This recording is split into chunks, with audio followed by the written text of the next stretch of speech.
Hey boys and girls, so far we've learned a lot about maps and ways people use them. Well, today we're going to be looking at something else people use to help them navigate around. In this lesson today, the hope is that you will be able to explain what a globe is and that you can compare and contrast globes and maps. This is a book, Me in the World by Karen Jones. This is planet Earth. It is the planet that we live on. Earth is our world. Earth is one of many planets in our solar system. All people, plants, and animals live on our planet Earth. Earth is made up of land, water, and air. Earth is round like a ball. This is a model of the Earth. A model of the Earth is called a globe. Have you ever heard of the word model? This is a model car and this is a real car. A model means it's a smaller size, pretend version of a real thing. A globe is a small model of the planet that we live on. We use the globe the same way we use maps to find places. A globe is round and three-dimensional. It's shaped like a sphere. It's not flat like a map. We can find land and water on a globe. Can you tell where the land is? Can you tell where the water is? A globe has a special invisible line around the center. This line is called the equator. The equator divides the Earth into two parts, the north and the south. The places around the equator are the hottest places on Earth. A globe shows us the biggest parts of our world. It shows us oceans, continents, and countries. A map can show us any place in the world, just not the biggest parts. Globes and maps are both tools to help us discover places in our world.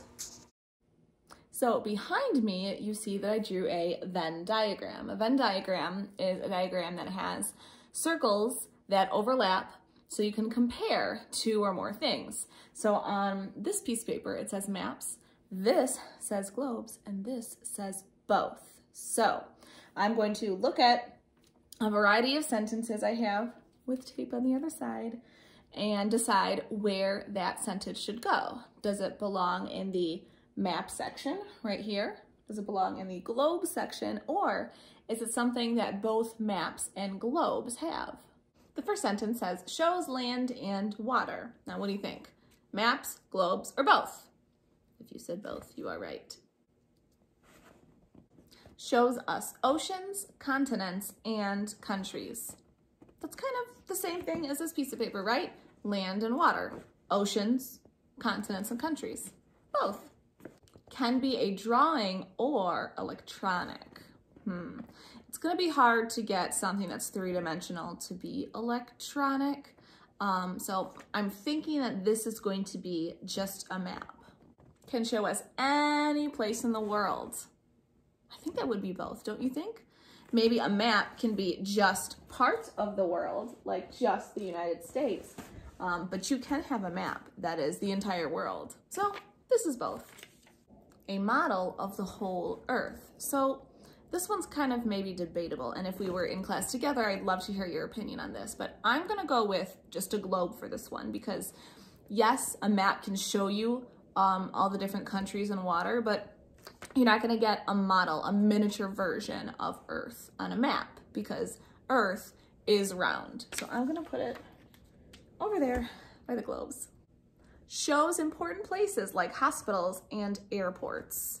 Now, on a map, you might have better luck finding something like that because a globe shows the entire Earth, the entire world, and you're not going to be able to find a hospital or an airport on something like this because it would be so tiny you couldn't even see it. A map is a more zoomed in type of thing, so I say map. Flat. This should be easy. Has an equator that goes around the middle. Now, around is the key word here. Where's around? There it is. Around. Around is like this. So that means globe. Shaped like a sphere. Now, I know we haven't really technically gotten into geometry yet, but this is a sphere. A sphere is a ball. Uses a key to tell what symbols mean. Now, we all know that maps have keys, but do globes have keys? I found another globe, a globe that has been well loved, and I was looking on this to see if I could find a key. So hold on a sec. I found this part on the globe, right in the middle of an ocean. Now, in the real world, we know that there are not giant letters in the middle of an ocean, but this says legend at the top, right there. That word says legend, and there are tiny little symbols here that mean different things.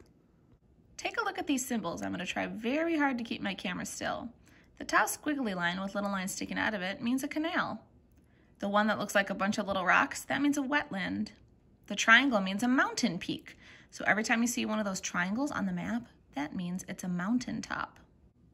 Look, I found a mountaintop in the pink country of Ethiopia. Do you see it? So I guess the globe uses a legend, which is kind of like a key. It's not a map key because it's not a map. So this one's kind of debatable. I'm going to put this one under both, and I would love to hear your opinions on this. Used to show where places are. Well, that's both, right? Shows the inside of a place. Well, a globe kind of sticks with the entire earth and the outside of it, whereas a map, like a classroom map, would show you the inside of a place. So this is for a map. The last one, round and three-dimensional. Well, that's easy, right? So now we've compared globes and maps. I wonder if you have any globes at your house. Thank you for learning with me, and I'll see you next time.